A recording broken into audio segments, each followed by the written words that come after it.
میرے بھائی جس کی زندگی میں اللہ ان ہوگا اس کی زندگی ڈپریشن اور پریشانیوں سے پاک ہوگی. جس کی زندگی میں اللہ نہیں ہے وہ ٹینشن دور کرنے کے لیے گٹکے بھی کھائے گا, وہ ٹینشن دور کرنے کے لیے شراب بھی پیے گا, وہ ٹینشن دور کرنے کے لیے چرس بھی بولتے کیوں نہیں پیے گا, وہ ٹینشن دور کرنے کے لیے زنا بھی کرے گا, وہ ٹینشن دور کرنے کے لیے مار دھاڑ بھی کرے گا. بعض دفعہ ڈپریشن میں ہوتا ہے اٹھا اٹھا کے سر مار رہا ہوتا ہے دیواروں سے, کیونکہ اس کے پاس کوئی حل ہی نہیں ہے اس کا.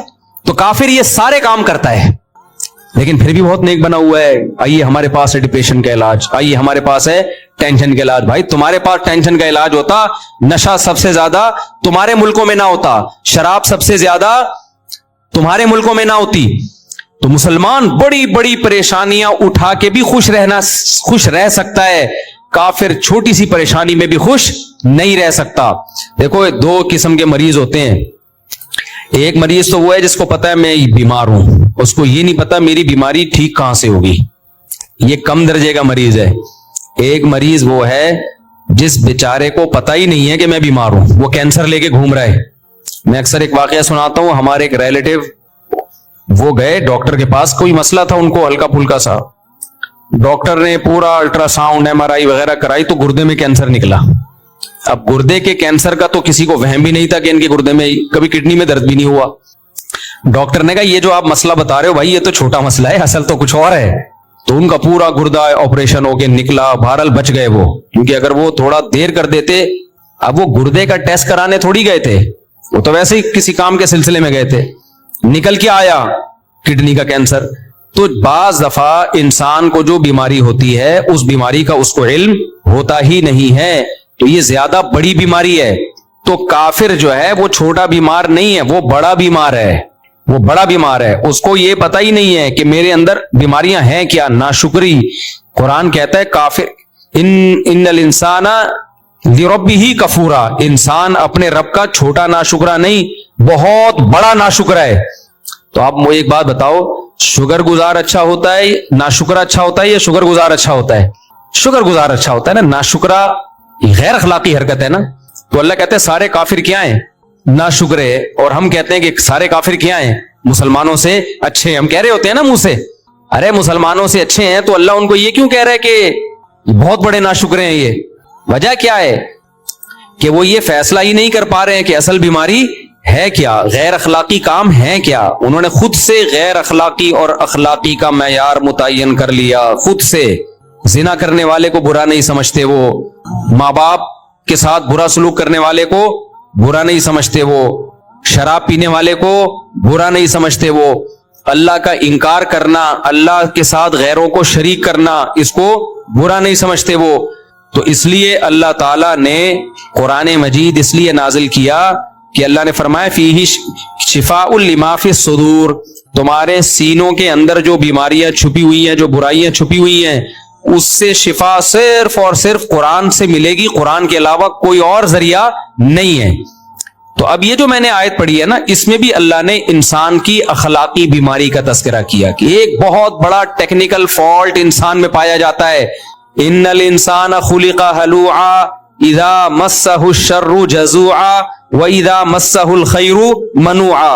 فرمایا بہت بڑا ٹیکنیکل فالٹ یہ ہے, مینوفیکچرنگ فالٹ ہے انسان کے اندر, کہ جب اسے کوئی مصیبت آتی ہے تو یہ اس مصیبت میں بے صبرا ہو جاتا ہے, حالانکہ یہ نہیں دیکھتا کہ یہ مصیبت دی کس نے ہے, اللہ نے. تو جو خدا مصیبت دے سکتا ہے وہ مصیبت ہٹانے پر قدرت رکھتا ہے کہ نہیں رکھتا؟ کیوں نہیں بھائی قدرت رکھتا وہ, تو یہ مایوس ہونا شروع ہو جاتا ہے. تو کافر کے اندر ایک ٹیکنیکل فالٹ کیا ہے؟ مصیبتوں میں کیا ہونا؟ مایوس. دوسروں کو وہ سمجھا رہے ہوں گے مایوسی بری چیز ہے, ان کے ڈاکٹر خود مایوس ہو رہے ہوں گے. میں اس پر ایک چٹکلا مجھے یاد آتا ہے. پہلے ایک ڈاکٹر تھے, بڑے زبردست نفسیاتی ڈاکٹر, وہ خود ڈپریشن میں چلے گئے تھے ایک دم.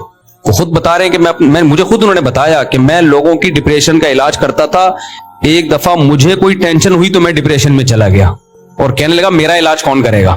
تو بھائی ڈاکٹر کے پاس بھی علاج نہیں ہے اس کا. تو مجھے وہ اس پہ ایک چٹکلا یاد آتا ہے. ایک آدمی جو تھا نا, اس کی لاٹری میں 5 کروڑ روپے نکلے. کتنے روپے؟ 5 کروڑ روپے. اب غریب آدمی تھا, اس کو کمپنی جا کے بتا دیتی تمہارا 5 کروڑ روپے نکلا ہے, تو ڈر یہ تھا کہ خوشی سے مر نہ جائے گی. بھائی ایک دم بتا دیں گے تمہارے. اس نے تو چلتے ہوئے کوئی لاٹری ایسی خرید لی کہ یار 5 روپے کی مل رہی ہے, نکل کتنے آئے 5 کروڑ. اس کو اب کمپنی کو ڈر یہ تھا کہ ہم نے اس کو بتایا نا تمہارے 5 کروڑ نکلے تو یہ خوشی سے کیا ہو جائے گا, مر نہ جائے. تو کمپنی نے ایک ڈاکٹر, ایک نفسیاتی, جو نفسیات کا علم, نفسیاتی ڈاکٹر کہنا نہیں چاہیے, وہ ڈاکٹر ہی نفسیاتی ہے تو پھر وہ کیا علاج کرے گا. ایک ڈاکٹر نے مجھے کہا یار ہم نفسیاتی ڈاکٹر تھوڑی ہیں, ہم تو بالکل نارمل ڈاکٹر ہیں. نفسیاتی تو اسے کہتے ہیں جو خود پاگل ہو چکا ہو نا. نفسیات کا علاج کرنے والے ڈاکٹر, سائیکولوجسٹ, سائیکیٹرسٹ تو میڈیسن وغیرہ کے ذریعے کرتا ہے نا, وہ بھی ٹھیک ہے چلو, ہمیں ابھی کوئی. تو ڈاکٹر کو ہائر کیا کہ اس کو جا کے تم نے بتانے کہ 5 کروڑ روپے نکلے, لیکن اس طرح سے بتانا کہ یہ مر نہ جائے کہیں خوشی سے. ڈاکٹر نے کہا, کوئی بھی غریب ڈاکٹر تھا, اس نے کہا کوئی مسئلہ نہیں ہے. تو ڈاکٹر گیا اس کے پاس آرام آرام سے بتانے کے لیے نا, کہتے دیکھو تمہارے نا 5 لاکھ روپے نکلے ہیں تو میں تمہیں 5 لاکھ روپے دوں گا, لاٹری میں 5 لاکھ روپے نکلے تو تم کیا کرو گے اس 5 لاکھ کا. اس نے کہا یار زبردست, یہ تو بڑا زبردست ہے, میں 5 لاکھ روپے کا یہ بناؤں گا, یہ بناؤں گا, عمرہ کروں گا, فلانا کروں گا, ڈمکانا کروں گا. اچھا, کہہ رہے نہیں ایکچولی تمہارے 10 لاکھ روپے نکلے ہیں. آہستہ آہستہ اس کو عادی بنا رہے ہیں. تو اب بتا تو 10 لاکھ کا کیا کرے گا جب میں تجھے 10 لاکھ دوں گا. اس نے کہا 10 لاکھ کا پھر میں یہ کروں گا, اور کچھ چیزیں بتا دی. ہوتے ہوتے 2 لاکھ, 3 لاکھ, 1 کروڑ, 2 کروڑ, 3 کروڑ, 4 کروڑ. جب 5 کروڑ پہ آیا نا, بولا یار تیرے 5 کروڑ نکلے, بتا تو کیا کرے گا. کہہ رہا ہے میں سارے تجھے دے دوں گا. تو ڈاکٹر مر گیا خوشی سے. سمجھ رہے ہیں نا, جو ڈاکٹر ہے نا وہ کلٹی. وجہ کیا ہے بھائی, اس کو تو سنبھالنے والا ڈاکٹر تھا, وہی خبر جب ڈاکٹر کو ملے گی اس کو کون سمجھائے گا. سمجھ میں آ رہی ہے بات. وہ بھی تو عام انسانوں کی طرح کا ایک انسان ہے نا. تو یہ جو ڈپریشن کے ڈاکٹر ہوتے ہیں نا, آپ کی ڈپریشن ختم کرنے والے اور آپ کے مسائل کا حل کرنے والے, بھائی یہ بھی ہماری طرح کے کیا ہیں, انسان. یہ نہیں کر سکتے آپ کی اسٹریس. تھوڑی بہت میڈیسن اور تھوڑی بہت چیزیں ہوتی ہیں ان کے پاس, اس سے زیادہ کچھ بھی نہیں ہے. یہ خود پریشانیوں میں پاگل ہو جاتے ہیں بیچارے, کیونکہ انسان کی امید کا واحد ذریعہ صرف اور صرف کون ہے, اللہ ہے. اللہ نے قرآن مجید میں ہمارے سامنے ایسے واقعات پیغمبروں کے سنائے جن کو جو ٹینشنیں پہنچی تھی, جو پریشانیاں پہنچی تھی, ہم ان کا تصور بھی نہیں کر سکتے. ایسی ایسی پریشانیاں پہنچی ہیں, مگر ان پریشانیوں میں انہوں نے صبر کیسے کیا. کیا وہ ڈاکٹر کے پاس گئے تھے؟ بولو بھائی کیا ہو گیا. دیکھو ابراہیم علیہ السلام کو کتنی بڑی پریشانی, ان کو قوم نے اٹھا کے آگ میں ڈال دیا, پوری قوم ان کی دشمن ہو گئی, تنہا. ابھی یہ امریکہ سے آئے ہیں, 2 شادیاں کی انہوں نے. میں ان کے علاقے میں بھی گیا ہوں, سان فرانسسکو. آپ کے گاؤں کے لوگ بھی سن رہے ہوں گے یہ بیان. ان کا علاقہ ہے لاس اینجلس سے نا, بالکل ویسٹ امریکہ. تو میں نے جب یہاں بیان کیا تو میں نے ان لوگوں نے سوال پوچھا کہ 2 شادیاں کرنی چاہیے. میں نے کہا بھائی وہ امریکہ میں کیوں بولوں کہ 2 شادیاں کرنی چاہیے, وہاں الیگل ہے تو مجھے پکڑیں گے, تو کرنے اپنی ذمہ داری پہ کرو. تو ان کے گاؤں کے لوگ بڑے خوش ہو گئے کہ دیکھو مفتی صاحب کہہ کے گئے یہ نہیں کرنی چاہیے. حالانکہ میں نے یہ نہیں کہا تھا کہ نہیں کرنی چاہیے, یہ مجھے بتا رہے ہیں وہاں یہ پھیلا ہوا ہے کہ مفتی صاحب نے بولا یہاں نہیں کرنی چاہیے. خواتین بہت خوش ہے, حالانکہ میں نے یہ نہیں بولا. میرا مقصد ہے کرنا ہے تو مجھے کیوں پھنسوا رہے ہو بھائی تم. تو اب یہ جب انہوں نے دوسری کی, انہوں نے مجھے ابھی عصر کے بعد یہ ملنے آئے تھے, انہوں نے پورا واقعہ سنایا. میں بالکل اکیلا ہو گیا, میں بالکل ڈپریشن میں چلا گیا, میں بالکل تنہا ہو گیا, خاندان میں کوئی ساتھ دینے والا نہیں. یہاں تک کہ جن دوستوں نے کہا تھا تو ہمت تو کر, ہم ہیں تیرے پیچھے, وہ بھی بھاگ گئے. تو میں نے ان سے کہا میرے ساتھ بھی ایسا ہی ہوا تھا, جنہوں نے دوسری شادی میں اٹینڈ ہونے کے وعدے کیے ہوئے تھے نا مجھ سے, وہ بھی عین موقع پہ بھاگ گئے. انسان تنہا ہو جاتا ہے. تو اب یہ نہیں کہ پوری دنیا ان سے کٹ گئی ہے, چند لوگ خاندان کے کٹ گئے, تو کتنی اسٹریس اور ڈپریشن اس بندے نے محسوس کی ہوگی. سوچو ابراہیم علیہ السلام سے تو پوری دنیا کٹ گئی تھی, ایک شخص بھی ان کا ساتھ دینے والا نہیں ہے. بعد میں جا کے لوط علیہ السلام جو ان کے بھانجے, وہ ایمان لے کر آئے. بھانجا تو چھوٹا ہوتا ہے نا بہت. تو اور پھر ابراہیم علیہ السلام اپنے والد کو کیسے سمجھا رہے ہیں, یا ابتی لم تعبدو, اے میرے پیارے ابا آپ ان بتوں کی عبادت کیوں کر رہے ہو, یہ آپ کو نفع نہیں دے سکتے, آپ کو نقصان نہیں دے سکتے.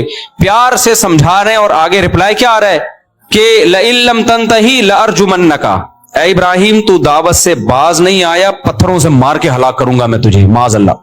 اتنا سخت رپلائی جب باپ کی طرف سے بیٹے کو گیا ہے, کس قدر اسٹریس ہوئی ہوگی کہ نہیں ہوئی ہوگی. لیکن کہیں بھی نہیں ہے ابراہیم علیہ السلام نے کوئی محلے کا ڈاکٹر تلاش کیا ہو کہ بھائی دیکھیں یار یہ اتنی ٹینشنوں میں آیا ہوا ہوں, کسی اچھے ڈاکٹر سے رابطہ کرنا ہے. اس زمانے میں بھی حکیم ڈاکٹر تو ہمیشہ سے ہی ہیں. کس قدر الگ ہو گئے اپنی قوم سے بالکل.